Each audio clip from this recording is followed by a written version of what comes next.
Imagine that tonight is nothing special. You're sitting in your living room, maybe watching something on TV, maybe scrolling your phone. The refrigerator hums in the background. The lights are on. The air conditioning is running. Everything feels completely normal. And then, without warning, it stops. All of it. At once. The TV goes black, the hum disappears, the lights cut out. And for a moment, you just sit there in the sudden silence, waiting for it to come back on, because it always comes back on. That's what you've been trained to believe your entire life. But this time, it doesn't. 5 minutes pass, then 10. You walk outside, and you notice something that makes your stomach drop. Every house on your street is dark. Every street light is out. The traffic signals at the intersection down the road are dead. And somewhere in the distance, you can already hear the first car horns starting to blare. That moment, that exact moment, is what this is about. Because what you do in the next 72 hours will determine whether you and your family make it through what's coming or become part of the overwhelming majority who were simply not ready. Here's what most people don't realize. A nationwide blackout is not a theoretical scenario. It is not the plot of a movie. It is a documented, analyzed, and officially acknowledged vulnerability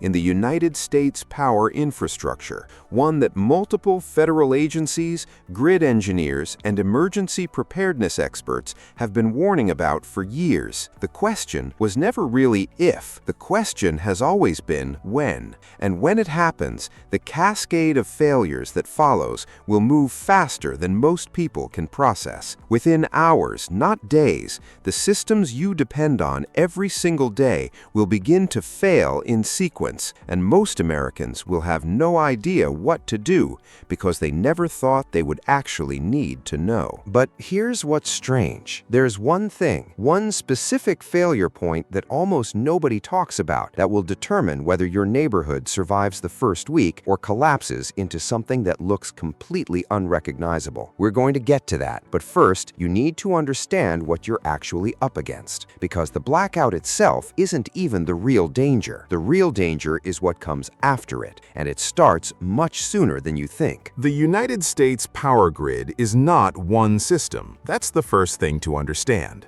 Most people picture the grid as a single massive network, like a giant battery powering the whole country from some central source, but that's not how it works. The U.S. grid is actually divided into 3 major interconnections: the Eastern Interconnection, the Western Interconnection, and the Texas Interconnection, along with dozens of regional systems operating underneath those.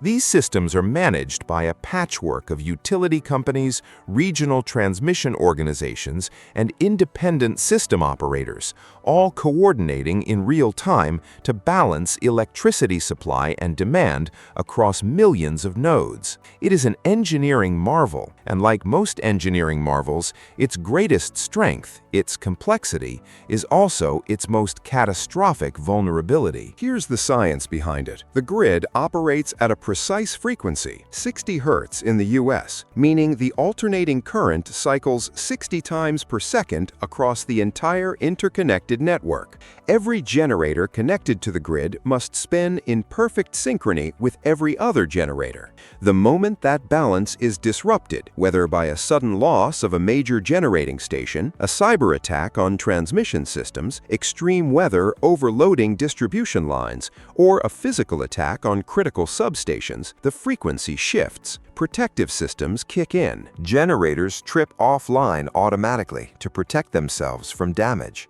And if those trips happen fast enough, in the right sequence, across the right regions, the entire interconnection can go dark in a matter of minutes. This is called a cascading failure, and it has happened before. In August 2003, a software bug in Ohio caused a cascading failure that knocked out power to 55 million people across the northeastern United States and Canada in less than 7 minutes. 7 minutes from a software bug in Ohio. Now imagine something deliberate, or something large-scale, or something that doesn't just trip the system, but physically destroys the infrastructure that makes recovery possible. And this is where it gets dangerous, because the transformers that sit at the heart of the high-voltage transmission system, the large power transformers that step voltage up and down across the grid, are not mass-produced items sitting in a warehouse somewhere waiting to be swapped in. They are custom-built.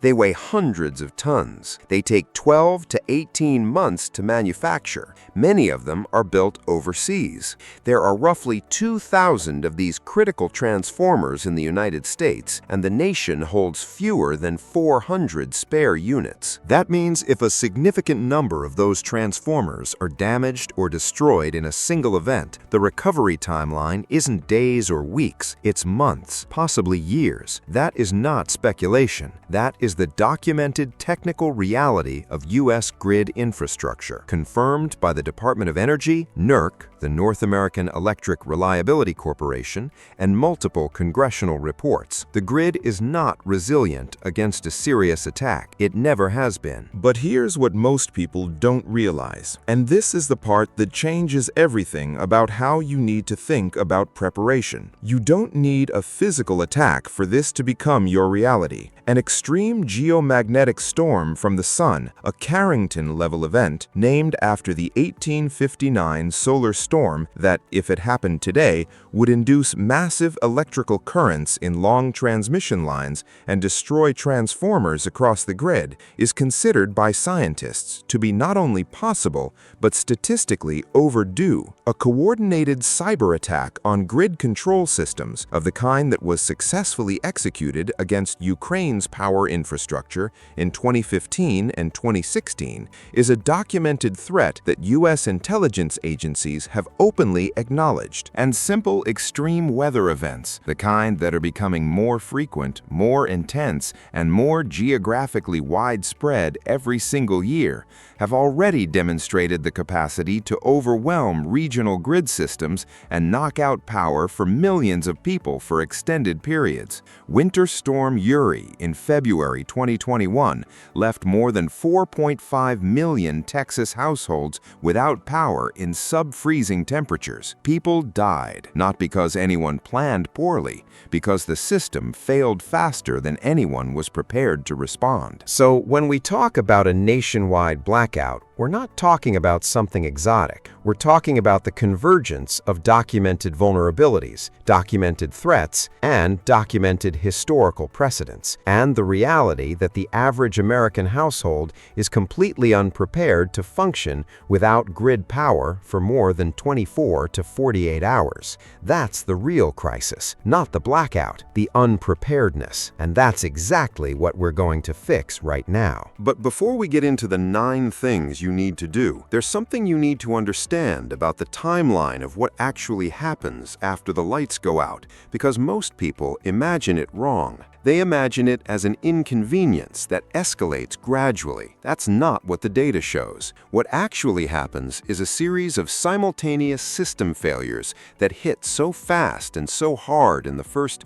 24 to 48 hours that people never fully recover from the shock of it. And by the time they realize how serious it is, the window to take effective action has already closed for most of them. Here's how it actually unfolds. In the first hour, most people don't take it seriously. They assume it's a local outage. They call the power company, they get a busy signal. They check their phone for news. Cell networks begin experiencing congestion almost immediately as millions of people simultaneously try to access information. Cell towers have backup battery systems, but those systems are typically designed to last only 4 to 8 hours under normal load. Under the surge load of a mass outage event, they fail faster. Within 2 to 4 hours, large portions of the cellular network in affected areas begin going down, and now you've lost your primary information source at the exact moment you need it most. Meanwhile, the fuel situation begins to deteriorate almost immediately. Gas stations operate on electric pumps. No power means no fuel. The moment word spreads that the outage is serious, people begin rushing to gas stations. Within 2 to 4 hours of a major blackout event,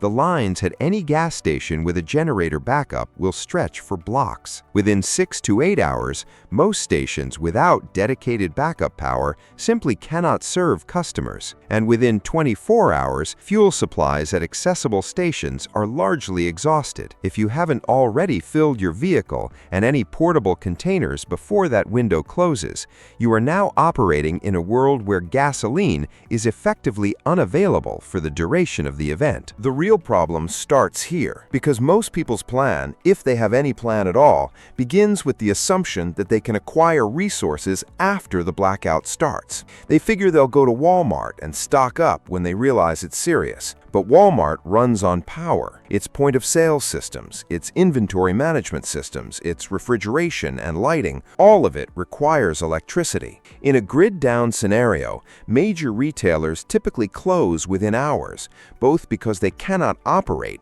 and because they become targets for crowd pressure as desperation escalates. The supply chain that restocks those stores operates on fuel that is no longer flowing through a grid-dependent distribution network. The average grocery store in America carries approximately 3 days of inventory on its shelves under normal shopping conditions. Under panic buying conditions, that inventory is gone in hours, not days, hours. If you are planning to buy your way through the opening phase of a long-term blackout, you have already lost. And this is where it gets dangerous in a way that most people never anticipate. The loss of refrigeration is not just an inconvenience, it is a public health emergency that begins accumulating within the first 24 hours.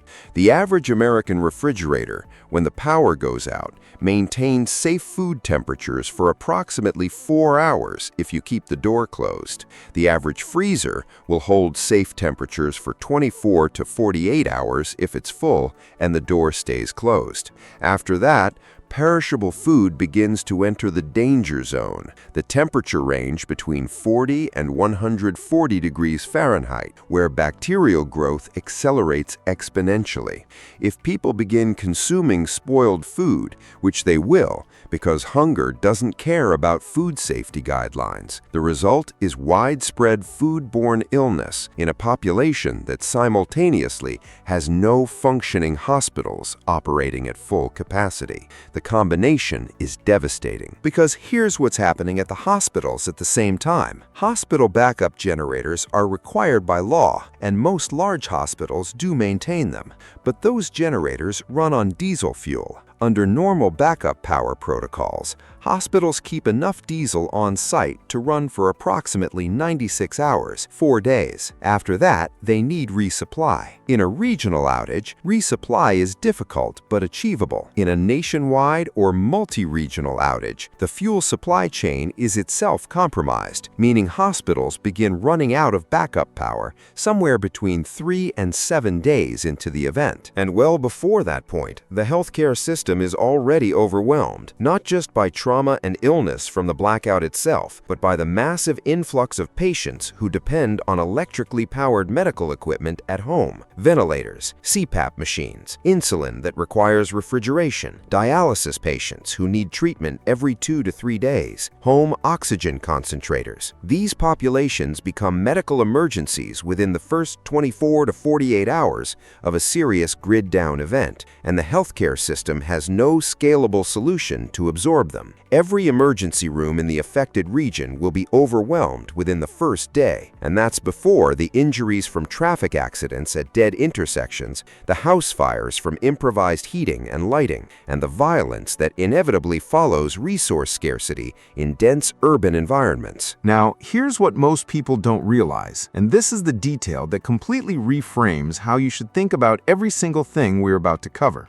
The cascade of failures we just described, the cellular network going down, the fuel running out, the stores emptying, the food spoiling, the hospitals failing, none of that is caused by the blackout lasting a long time. All of that begins happening within the first 24 to 72 hours, regardless of how long the blackout ultimately lasts. The damage to your situation is front-loaded. The first 3 days determine almost everything. If you enter those 3 days prepared, you have options. If you enter them unprepared, you are immediately in survival mode, competing for resources alongside millions of panicked, unprepared people who are all making the same desperate decisions at the same time. That is not a situation you want to be in, and you do not have to be in it. But the window to act is before the blackout happens, not during it. So let's talk about the first thing you need to do. And this one sounds so simple that most people skip it entirely, which is exactly why it will separate you from the majority of people around you when the power goes out. You need water independence right now, before anything else, because water is the single most immediate survival requirement you have, and it is one of the first systems to fail in a widespread power outage. Most Americans don't realize how thoroughly dependent their municipal water supply is on electricity. Water treatment plants use electric pumps to move water through filtration and chemical treatment systems. Distribution systems use electrically powered pumping stations to maintain water pressure throughout the network. When the grid goes down, those pumps stop. Water pressure in municipal systems typically drops to zero within 4 to 24 hours of a power outage, depending on the elevation of your location relative to the nearest water tower and the operational status of any backup systems. In high-rise buildings and areas that are geographically lower in the distribution network, pressure may fail almost immediately. In areas served by gravity-fed storage towers, you may have slightly longer. But in most American suburbs, you are looking at losing running water within 12 to 24 hours of a serious grid failure. Here's the science behind why this matters so much. The human body can survive approximately 3 weeks without food. It can survive approximately 3 days without water. But in a high-stress physical activity scenario, which is exactly what the chaos of a blackout creates, dehydration begins affecting cognitive function within hours. You become less capable of making good decisions precisely when good decisions matter most. And the secondary threat is even more serious. Without running water, sanitation systems fail. Toilets stop flushing. Sewage backs up. The same water sources people begin using for drinking become contaminated with human waste. Waterborne illness, cholera, typhoid, E. coli, dysentery, historically kills more people in disaster scenarios than the initial event itself.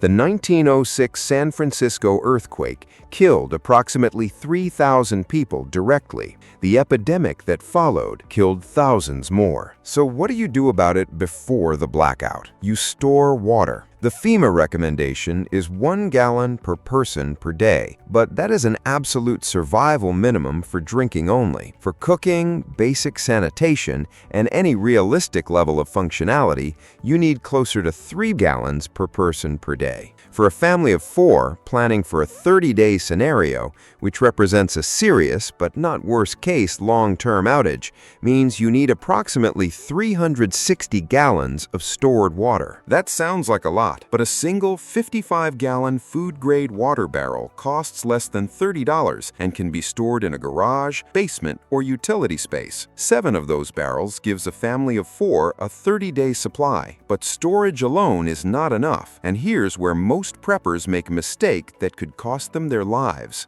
They store water, but they don't have a reliable way to treat water from alternative sources, because stored water, no matter how carefully stored, can become contaminated, and because 30 days may not be the end of the scenario. You need a multi-layer water treatment system. At minimum, you need a quality gravity-fed water filter, something rated to remove bacteria, protozoa, and particulates from untreated water sources. Gravity filters like the Berkey system require no electricity and can process raw water from streams, rivers, ponds, or even collected rainwater into safe drinking water continuously with no power source required. Beyond that, you need water purification tablets, iodine or sodium hypochlorite-based, as a backup chemical treatment method. And you need to know where your nearest untreated water source is, not because you plan to use it immediately, but because you need to know that even if your stored water runs out,